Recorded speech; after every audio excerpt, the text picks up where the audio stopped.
First of all, it felt really good to be back at home. 9-day layoff. You just never know, how the team is going to come out and respond. But I thought this team, had a great shoot around. They had a fire underneath their belly. We talked about being ready to go from the jump because we didn't play the way we needed to play in our last game and left a sour taste in our mouth when it came to our rebounding, our free throws, and our turnovers. So when I look at the stats tonight, one thing that really stands out, 29 assists on 44 made shots. We shot the ball extremely well. We had 41 rebounds, but we shot it well, so we didn't miss a whole lot of shots. Areas that we got to continue to get better at is our free throws, 3 for 10. We know we're not going to win many basketball games shooting it like that, and we really concentrated a lot on our free throws. And then we gave up 20 offensive rebounds. Last year, this team gave up 27. We only gave up 8 in the second half, but they shoot the ball a lot. So it's running rebounds that we have to continue to get under control. You got to rebound, and then transition defense. I thought because we had different combinations playing, transition defense got away from us, and they scored 27 points off fast break points. Can't let that happen. But overall, a good bounce back game. But we know that we still have room to grow, and we will continue to get better. Up first, we'll go to Robbie Falk. Coach, from a rebounding perspective and also defensively, do you think that's just attributed to, the short time that you've had with the players and just getting your system implemented? Or what do you see as the problem in the last few games? Rebounding is effort. I think when, against South Florida, they're a team that screened a lot. So we had to help and we had to find our man. So when you're rebounding out of a help position and you got 2 on the ball and then there's someone open, you're confused. Here they ran ball screen defense and we were helping, and then we got to get back to our man. So that's been a big emphasis. It's just second effort. We got to go get balls, and we got to know when we switch off who we're rebounding. So for us, it's just going to get the basketball. It's not a skill thing. It's a I'm going to get this rebound. So much better, but we got to be better. One more question. When I'm looking at these numbers from Maya Taylor, she's got 22 assists and 1 turnover. Can you put that in perspective of how hard that is? I know she's not going to bring the ball down the floor in your offense every single possession, but 22 to 1's a pretty big stat, it seems like. I think Maya is the consummate leader. She's leading by example. She's leading off the floor because she has relationships with she's taking pride in. I get on her a lot when she's turning the ball over, but she's a student of the game and she wants her teammates to do well. She's got to take her shots when she's open. I think now people have to guard her because she's not afraid to shoot the ball, but when she sees other people getting off, she's going to get them the ball. And I thought she did a good job of that.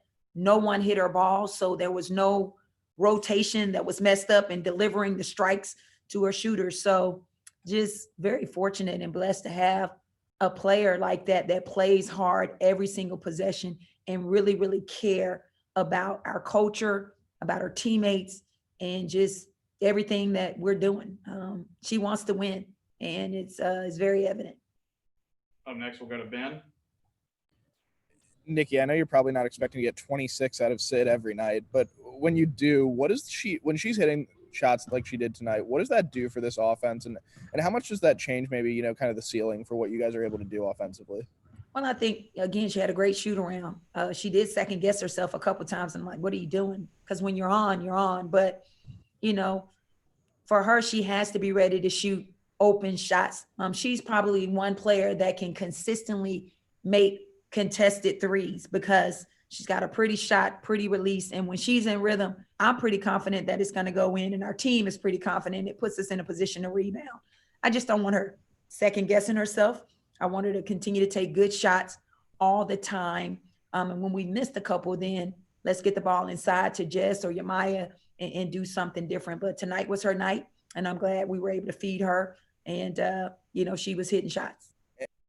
Kind of to that, I mean, what was kind of her process in terms of getting her ready for this season? I know she hadn't played in almost 2 years at that point. I mean, what was kind of the tune-up? How do you kind of get her ready to go back on the floor and be in regular games, as with that much time off? Well, I think, one of the things that I told Sid was, you have been off, so you're going to feel a sense of pressure to want to do well, but you have to have a great off season. COVID hit. So, and she had some things going on from a family standpoint. I don't think she had the offseason that she wanted. So, but I think it doesn't matter, how you start is how you finish. So now is the time where she can continue to get in rhythm, stay healthy, and just do the things that I'm asking her. For her, it is being vocal with her voice, making sure that people hear her. She's another defender, another coach on the floor. Her and Maya have to quarterback what we're doing because they have a presence in our locker room. They have a presence on our campus. So she has to be vocal and she has to have a great understanding of what we're doing. And she has a very calming presence as well, with people. So I think that's good when you have players in your locker room that people listen to. So we always have to be on the same page. But I think for her, just getting confidence every day, getting confidence is going to be good for her. Up next, we'll go to Joel Coleman. Nikki had, of course, 5 players make threes tonight. 7 different players took threes. We've heard you mention several times about when players get open shots, you want them taking those shots. Are you at a point where you're pretty confident with your team as far as pretty much anyone taking those shots? And I guess how receptive is there still some work to do in building that boldness to take every open shot? Well, I think there's certain people on our team that they know that that's a strength of theirs. I think there's people on our team, if they don't take those shots, then people are going to sag off them. So they're going to disrespect them. At the end of the day, it's a good shot as long as it's in rhythm, make or miss, because now we're in a position to rebound it. But then you got to self-check yourself like, wow, I'm missing. I got to either get in the gym and fix it, or I got to do something different. That doesn't mean you have to take the shot, but that means you can do something different.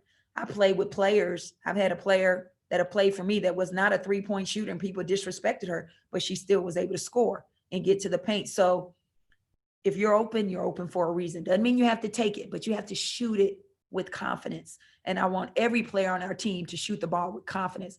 What I said to them at halftime is when we miss 1, 2, or 3 in a row, then we got to do something different. Up next, we'll go to Tyler Horka. In your opening statement, you mentioned some of the things that you'd like to see your team improve upon.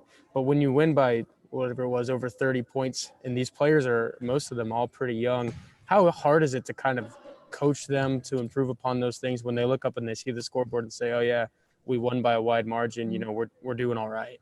That's what coaching is. That's our job. Our job is to not get too high and too low. We have to understand what we have to get better at. And I talked about some of the positives that we did, but I also talked about what we really wanted to do this game, and we didn't check that off consistently. So we'll get back to it on next week. Tomorrow we'll get back to it to where we got to focus on that because we got the SEC coming up. We got 2 games coming up before Christmas break. So we got to continue to get better. And that's the beauty about another day. You have another day to get better, but we have to decide that we're going to rebound. We have to decide that we're going to get back in transition defense. All of those things, it becomes a decision. So we got to decide that we're going to be better at those things. All right, guys, that'll do it for us tonight.